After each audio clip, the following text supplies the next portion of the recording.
Que o Michael Scott tem vários defeitos em The Office a gente já sabe muito bem, mas ele também tem muitas qualidades, né? E no vídeo de hoje eu separei 10 momentos que provam que ele é o melhor chefe do mundo. Sejam muito bem-vindos a mais um vídeo aqui do canal Minha Vida é uma Série. Eu sou o Luke, vocês pediram mais vídeos de The Office e eu trago mais vídeos de The Office. Hoje trazendo aí 10 momentos muito bons do Michael Scott que mostram a sua humanidade e o quanto ele realmente é um ótimo chefe por vários motivos. Começando com o primeiro item da lista, que foi a criação dos Dandies, né? Aquela premiação que ele criou para poder homenagear ou celebrar os seus funcionários. É claro que, assim, às vezes, algumas categorias soavam mais ofensivas do que celebrativas, né? Mas, mano, era o jeito deles, sabe? Pelo menos ele se esforçava ali para poder mostrar o quanto ele apreciava aquela equipe que se esforçava tanto para transformar Scranton, a filial de Scranton, numa das melhores filiais da Dunder Mifflin, né? Isso já foi mostrado várias vezes durante a série. Além do que também acabava sendo uma ótima noite agradável ali entre eles, todo mundo saindo junto, se divertindo fora do ambiente de trabalho. O Michael Scott também, ele encontrou momentos oportunos de dar bons conselhos para os seus funcionários, né? E acho que um dos maiores exemplos disso acontece no meio da segunda temporada, quando ele dá conselhos pro Jim não desistir da Pam, porque eles estavam fazendo meio que um cruzeiro ali, né? Uma viagem de barco, e aí o Roy e a Pam definiram uma data pro casamento, né? Porque até então eles só estavam noivos, né? Tamo noivo aí. Mas aí eles definiram uma data pro casamento e deixou o Jim muito mal. E no momento ali de frustração e de tristeza, ele acabou desabafando com o Michael, falando de quanto ele gostava da Pam e tudo mais, e o Michael falou pra ele não desistir da Pam, né, porque noivado não é casamento, e que ele podia ainda ter uma esperança, que ele podia ainda correr atrás, fazer uma última tentativa, que foi o que o Jim acabou fazendo, e que numa bola de neve ali ocasionou futuramente no casamento dos dois, na formação de uma família. Então o Michael Scott tem um dedinho aí na família do Jim e da Pam. É claro que assim, no mundo real, não é um bom conselho, vai ter que respeitar o relacionamento dos outros. Ah, noivado não é casamento, beleza, mas tem que respeitar mesmo assim, tem que respeitar um namoro, uma ficada até de repente, se for uma ficada ali exclusiva, quem tá de fora tem que respeitar aquele relacionamento, não importa como é que aquele casal se define. Mas meio que dane-se, né, a gente shippava muito o Jim com a Pam, o Roy era péssimo pra ela, então a gente meio que apoia esse conselho, que foi um ótimo conselho do Michael, que acabou sendo muito bom pra vida do Jim e da Pam também. Never, ever, ever give up.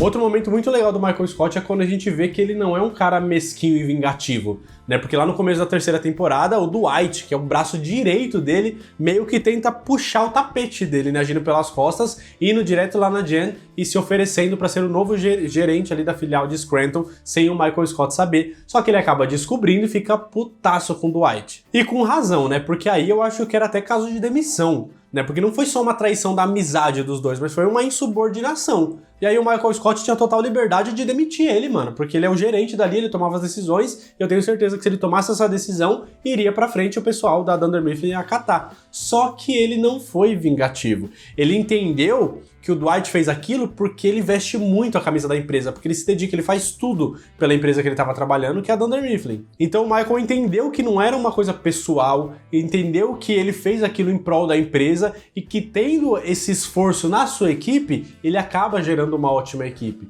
Então ele contornou a situação de uma forma muito legal, não foi vingativo, manteve o Dwight na equipe, deu um castigozinho ali pra ele, deu um castigo ali pra ele que foi mais do que merecido, né? Mas ele acabou sendo muito maior nessa situação e gerenciando muito bem esse acontecimento para não levar pro lado pessoal e acabar fazendo o que era melhor para a equipe dele e para a empresa inteira, que era ter um dos melhores vendedores de toda a Dunder Mifflin. And you can hug it out, bitch. Outro momento que mostra essa competência de gerente do Michael, né, de um momento muito constrangedor e até ruim para ele próprio, foi quando o Stanley gritou com ele no meio de uma reunião. Did I stutter?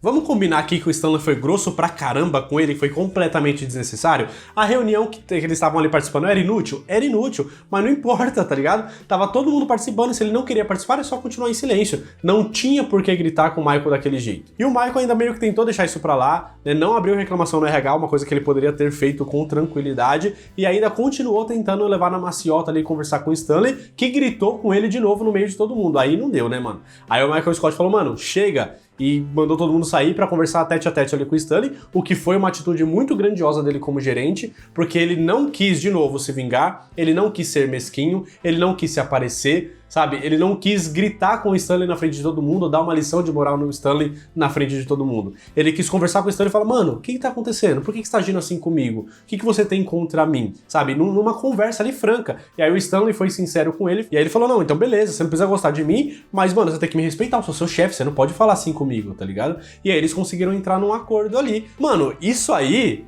Vamos trazer pra nossa realidade. Vocês já trabalharam no escritório? Já tiveram um chefe? Você sabe que ninguém tem a atitude de gritar com o chefe, né? Normalmente é o chefe que grita com os funcionários, fazendo um assédio moral ali, e a gente tem que engolir a seco porque a gente tem conta pra pagar, né? Imagina a gente gritar com o nosso chefe, a humilhação que ele não faria com a gente, normalmente, né? Num cenário generalizado, a humilhação que a gente sofreria na frente dos outros funcionários só por ter feito algo dessa forma, se é que não seria demitido, né? Que é mais provável. Então, assim, o Michael foi gigante em gerenciar essa situação, assim como ele fez com o Dwight, conversou com o Stanley, entrou num acordo ali e ficou tudo certo. Não levou pro lado pessoal mais uma vez, o que é uma atitude muito grande dele. Respect is nice. Mas tem também os lados humanos do Michael Scott que transformam ele num bom gerente e até num bom amigo. A gente vê isso, por exemplo, com a Pam, num dos momentos mais lindos pra mim da série, que é quando a Pam tá participando de uma exposição de arte ali, coloca os desenhos dela, as artes que ela fez, e tipo, quase ninguém do escritório vai, ela chama todo mundo, quase ninguém foi. Quem eu lembro de ter ido foi o Oscar, que ainda assim ficou criticando, porque ela não tava lá, né, mas ela ouviu as críticas, que não foi muito legal. E aí, no finalzinho, o Michael Scott aparece e começa a elogiar os desenhos dela e fala que tá orgulhoso dela e decide até comprar um dos desenhos dela, né, pra colocar lá no Dunder Mifflin, que é o prédio onde eles trabalham. Mano, foi um momento muito humano e muito delicado do Michael que fez toda a diferença pra Pam, sabe? E ele tem vários momentos desses com os outros personagens também. I'm really proud of you. Às vezes é só isso que a gente precisa, né? Um apoio ali, sabe? Um incentivo, uma palavra amiga em um momento que a gente tá duvidando de nós mesmos, né? E o Michael mostrou esse momento com excelência, porque ele é um ser humano, ele no fundo, ele tem um coração bom. Ele tem umas atitudes meio ruins ali, que a gente já sabe o que ele faz, tudo o que faz por causa do passado dele, né? Que ele era muito ignorado pelas outras crianças e tal. Então, mesmo assim, ele conseguiu crescer com um coração bom, por mais que as atitudes dele às vezes parece que não. Eu sempre acabo me emocionando nessa cena aí dele com a Pam. Thank you. Agora tem um outro momento também que eu vejo a genialidade do personagem Michael Scott, que é quando ele se demite da Dunder Mifflin, abre sua própria empresa, né, a Michael Scott's Paper Company, entra lá no mesmo prédio, só que ele acaba meio que falindo, né, em pouco tempo ali, ele beira a falência, porque ele coloca os preços muito baixos para roubar os clientes da Dunder Mifflin, né, para fazer um rombo ali no orçamento deles, só que ele mesmo não consegue se sustentar com isso. E o David, que é um dos representantes ali da Dunder Mifflin, ele tenta comprar a empresa do Michael para poder acabar com esse sangramento que ele acabou causando na empresa. E ele chega a oferecer uma proposta de $60 mil, né, para uma empresa que estava falindo, né, tava ótimo para 3 funcionários, né, então tava ótimo aquele valor, tanto que eles ficam muito felizes com esse valor, só que aí o Michael falou, mano, não, a gente não vai aceitar esse valor, eu quero nossos empregos de volta. E, mano, ele foi muito gênio nessa negociação, porque o dinheiro acaba, mano. $60 mil é uma graninha, mas não é tanto dinheiro assim, né? Esse dinheiro ia acabar e eles precisam ter uma estabilidade, precisam se sustentar, né? Então o emprego seria muito mais estável, com os benefícios, conseguiu até plano odontológico que eles nem tinham antes, devolveu o emprego de todo mundo, até do Ryan, que tinha destruído a empresa e fez um monte de merda lá, conseguiu colocar ele de volta dentro da empresa. Ele foi um ótimo negociador nesse momento. Mesmo quando o David descobriu que ele estava blefando, né, que a empresa dele provavelmente estava falindo, porque ele fez os números, ele falou, fez as contas ali, né, com os números, falou, mano, não tá batendo, em algum momento você vai acabar tendo que fechar a empresa. E o Michael falou, beleza, eu vou fechar, a empresa tá falindo mesmo, mas eu vou abrir outra, depois eu vou abrir outra, porque eu tenho vários nomes disponíveis para poder usar, isso é o que não me falta. E aí ele ia continuar roubando o cliente, mesmo que fossem os preços baixos, para continuar prejudicando a Dunder Mifflin, o que daria muito mais prejuízo do que se contratassem todos eles de volta, né? Então o Michael, mano, foi muito gigante nessa negociação, que mostra o poder de vendedor que ele tem ali, né? This is what we want. Our balls are in your court. Aliás, essa é uma habilidade também que eu queria trazer aqui, né, em outros momentos que o Michael demonstrou que ele é um ótimo funcionário, tanto como gerente quanto como vendedor, né, que ele era uma lenda do jeito que ele faz as coisas e que ele consegue as vendas, né. Como é o caso que acontece, se eu não me engano, ainda na segunda temporada, né, bem no comecinho, que ele sai com a Jen ali pra conseguir uma grande venda, um grande cliente ali, e a Jen o tempo todo tentando falar de negócios, e o cara não tava meio que indo na dela, e parecia que o Michael era um cara muito bobalhão, pavilhão, sabe? Conversando sobre outras coisas, e falando qualquer merda ali, e bebendo, e se divertindo, e sendo completamente não profissional com o cliente. Só que, mano, o cliente tava curtindo. E a Jen tava puta, tipo, caramba, mano, 2 crianção aqui na minha frente, tô querendo falar de negócios, né? Mas tudo aquilo era uma estratégia do Michael, que percebeu que aquela era a melhor forma de convencer aquele cliente, e no final das contas ele conseguiu convencer, ficou com ele ali como cliente, para ter uma grande conta ali pra filial de Scranton e pra Dunder Mifflin no geral. E é da hora esse episódio que a Jen fica tão impressionada com a habilidade dele que ela acaba beijando eles, acabam ficando pela primeira vez e gera várias histórias muito legais desse relacionamento depois. E ainda falando um pouquinho dessa habilidade do Michael, né, não só como vendedor, mas ele também é um ótimo gerente, e eu acho que um dos exemplos, além de todos que eu já dei aqui, dos que eu ainda vou dar, mas acho que um dos momentos que me mostram essa habilidade, essa capacidade do Michael de ser um bom gerente de pessoas e não só de empresa, foi quando ele conheceu o Danny, né, que era um vendedor de uma outra empresa de papel que estava roubando vários clientes deles. Né, não só roubando, como ganhando novos clientes que eles queriam e não estavam conseguindo. Por quê? Porque o Danny era um ótimo vendedor, era um cara que tinha uma lábia muito boa, que conseguia trocar ideia ali, e aí ele tentou derrubar o Danny, viu que não estava conseguindo, viu que não estava dando certo, e aí que ele fez, mano, já que não posso vencer meu inimigo, eu vou contratá-lo para minha própria empresa. E aí ele não só parou de perder cliente, como ele ganhou um ótimo vendedor para conseguir novos clientes, aqueles que fossem mais difíceis e tudo mais. E sem prejudicar os vendedores que eles já tinham, porque o Danny seria um vendedor, não seria em loco ali, né? Ficaria viajando pros lugares e tal, no lugar do Todd Packer, que já tava lá, né? Então meio que ficou 2, ele até fala, putz, esqueci do Todd Packer, né? Mas ele conseguiu encontrar uma solução ali que seria boa para a empresa, bom para os seus vendedores, bom para sua equipe, bom para todo mundo. Então não é qualquer gerente que teria conseguido pensar dessa forma. I am not going to exclude good people from our staff simply because they are threatening to you. Agora, como eu tinha falado, o Michael ele não é só um gerente de empresa, ele é um gerente de pessoas. E para você gerenciar pessoas é muito difícil, porque vai ter momentos de crise, né? Como acontece em alguns dos momentos ali, que a Dunder Mifflin tá perigando falir, né? Fechar as portas, porque as contas não estão batendo e tudo mais. E aí todo mundo fica preocupado, porque, mano, você vai pra falência, todo mundo ali é demitido, todo mundo perde o emprego, do nada, né? E todo mundo sem estabilidade nenhuma. E aí o pessoal fica muito preocupado, a ponto de não conseguir trabalhar direito, né? Não consegue se concentrar nas coisas. E aí o Michael vem com uma solução que até então parecia meio boba. Parecia que ele estava tentando ficar em negação e fugindo daquela realidade, né, de uma possível demissão, criando um jogo de mistério ali, que cada um interpretaria um personagem, né, que teria um assassino, todo mundo ia ter que descobrir, né, tinha as suas próprias histórias ali, né, que deveriam ser contadas, para eles meio que brincarem de um jogo dentro do escritório, e que por mais que parecesse só uma brincadeira boba, era uma forma de todo mundo se distrair um pouco, de focar somente em uma outra coisa, para não gerar a ansiedade ou medo de uma possível demissão, que eles não poderiam fazer nada a respeito, né? Fosse ou não acontecer, eles não poderiam fazer nada a respeito. E a ansiedade é muito disso, né? Quem tem sabe muito bem do que eu tô falando, né? Que é essa preocupação excessiva com algo que a gente não pode fazer nada a respeito. Ou às vezes até uma preocupação com uma coisa que nem existe, infelizmente. Mas o Michael ter feito dessa forma mostra o quanto ele era bom no que ele fazia, porque o Jim, que tava como co-gerente dele naquela época, ele não queria que isso acontecesse, né? O Michael queria fazer isso e ele, não, mano, vamos focar no trabalho, gente, continuem trabalhando. Aí o pessoal, mano, trabalhar pra quê? Tá ligado? Talvez a gente seja demitido, por que eu vou continuar trabalhando? Então o Jim, ele, por mais que ele seja um ótimo funcionário, um ótimo vendedor, ele ainda estava começando a sua vida de gerente, e ele não sabia gerenciar pessoas. Então não adianta você ficar falando para as pessoas trabalharem, porque só isso, essa palavra de motivação não vai ajudar em nada. O pessoal tá preocupado com o salário no fim do mês, com como é que vai pagar suas contas, como é que vai colocar comida dentro de casa, então não é uma coisa tão simples assim. Tipo, o Jim agiu praticamente como aquelas pessoas que, tá com depressão, não fica triste não. Tá com ansiedade, pô, é só parar de se preocupar com isso. Não é tão simples assim, né? Algumas coisas estão fora do controle. Então o Michael soube gerenciar isso e desviar a atenção de todo mundo para que eles não se preocupassem tanto assim. No fim das contas, o próprio Jim reconheceu que o método do Michael era bem melhor, né? E aí ajudou ele nos mistérios também, ajudou a continuar com o jogo, com a brincadeira dele no final do episódio, para que as pessoas pudessem aliviar um pouquinho a mente deles.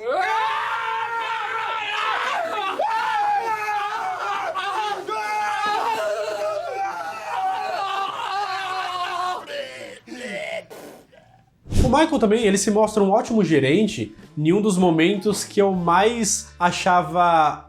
como é que eu posso dizer isso? Eu ficava mais incomodado da forma que ele tratava a Erin, né? A Erin, mais fácil falar em português, que é a nova recepcionista, depois que a Pam sai e volta como vendedora. A Erin é a nova recepcionista ali. E, mano, ela idolatrava o Michael, só que ele desprezava muito ela e isso me incomodava pra caramba a forma como ele tratava ela. Só que aos poucos ele foi melhorando isso, aos poucos ele foi conhecendo melhor a Erin, dando mais espaço pra ela, percebendo o quanto ela gostava dele e agindo como um gerente deveria agir, ou como um amigo pelo menos deveria agir, né? E aí vai tendo aos poucos vários momentos muito legais entre eles dois, como quando a Erin descobre que o Andy tinha ficado com a Angela, ela fica muito mal, e aí o Michael vai lá e senta com ela e troca uma ideia, né? Ou quando ela tá fazendo uma festa ali com o Gabe, né? Uma festa da pizza lá, e aí ela precisa meio que dessa aprovação do Michael, porque ela tem uma imagem dele como se fosse pai dela, já que ela é órfã, né? Não tinha os seus pais, e aí ele entende isso no final das contas e acaba agindo como se fosse o pai dela também, meio que pra entrar ali na brincadeira, pra ela se sentir um pouco mais segura, mais confortável de repente. E no final também, quando o Michael vai embora, ele tem o seu momento ali com a Erin falando que ela pode sempre contar com ele também, o que é muito lindo.